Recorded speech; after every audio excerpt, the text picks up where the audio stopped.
أشهد أن لا إله إلا الله وحده لا شريك له وأشهد أن محمدا عبده ورسوله أما بعد فأعوذ بالله من الشيطان الرجيم بسم الله الرحمن الرحيم. I seek refuge with God from seeing the accursed. In the name of God, most gracious, most merciful. I'm happy to join you today in this solemn yet inspirational occasion, in which we remember the past in order to guide us to the future. 10 years ago, we were all wounded. We suffered a great loss. We saw the power of hate and the destructive result of evil. When we think of that fateful day 10 years ago, in what now seems like a blink of an eye, 3,000 of our fellow countrymen were viciously stolen from us. This gave birth to a rising wave of sorrow and frustration, all born from perhaps the unanswerable question, how did this happen? How could anyone do this? How could someone intentionally inflict such pain and agony onto another human being? How could anyone rip apart so many families? And from this painful quest to make sense of what happened emerged those who waved the flag of religion, not to bring us together, but to split us apart. They blamed the violence and intolerance on specific religions instead of understanding them to be products of personal shortcomings. Self-righteousness infected these poor souls who saw their own faith as good and others' faiths as bad. Far from seeing each other as brothers and sisters and children of the same God, they manufactured fear of them. 10 years ago, some made a commitment to protect this nation from the division and discord that was sure to come as a result.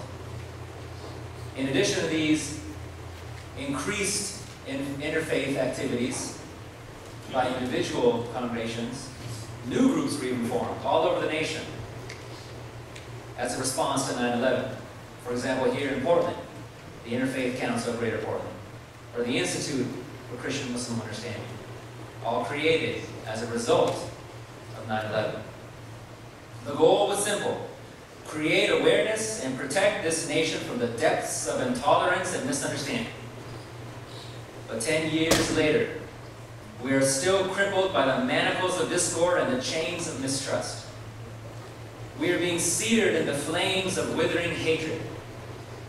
Even today, there are people who fuel the flames of hatred, mistrust, misunderstanding, and suspicion among people of all faiths and ethnicities. Many lives have been lost because of this hatred. And although those who spread such malice are in the minority, their outspoken voices do not meet the opposition needed to stop its mighty force. How are we countering the calls for death and destruction by terrorists? How are we countering the calls for fear and hatred of specific faiths? How are we countering the calls for ostracizing entire groups of people, which have the potential to lead to violence and injustice committed against them? How are we countering this? By talking about it? And that too in the comfort of our own homes or houses of worship. How are we countering the indifference that has infected so many people enough to the point where they let all of this exist? The biggest mistake we can make is to sit by idly while such malice, mistrust, hatred, and violence is exercised and promoted, whether overtly or covertly. How can we ensure that our children will inherit a world of peace as opposed to a world ridden with problems if we do not get up to make it so? We need action. The problem will not go away on its own. The opposite of good is not evil, but it's indifference. As Edmund Burke rightfully said, all it takes for evil to triumph is for good men to do nothing. Some are guilty of the triumph of evil, but we are all responsible. For if we do nothing to stop hate, it will beget more hate. All of us must have the courage to speak out and help wherever there is suffering, injustice, or derision of others.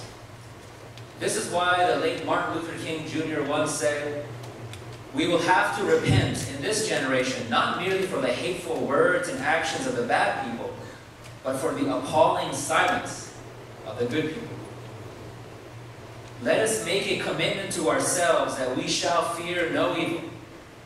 Let us boldly unite in the face of calls for separation. Let us realize that united we will stand and divided we will fall. Let us see one another as friends, brothers and sisters, who are all children of the same one God, who are all suffering the same pain, and who all want the same peace and happiness. Let us unite in the name of the same God who calls us to love one another. Yes, there are people from all faith traditions who cast stones at others and say to not trust the other. They promote an us versus them mentality, whether they represent a political movement or a religious misinterpretation. Their words serve only to push all of us further apart. And in this separation is our doom. When religion speaks only in the name of authority rather than with a voice of compassion, its message becomes meaningless. Let us send a resounding message to all those who keep us apart, that we will not fear one another. From this day forward, let September 11th be seen and experienced as a day of unity, understanding, prayer, and togetherness. Let us courageously send this message to all those seeking to create wedges of misunderstanding and conflict between religious communities. You have only yet seen the power of lies and hate, but when we come together, you will see the divine power of unity and peace. You will not be able to break our bonds of love. Pain and sorrow can only be healed through love and compassion. And you can only love someone that you know and understand. It is for this reason that events like this are so vital. Get to know one another through interaction and experiential knowledge of one another, and through prayer.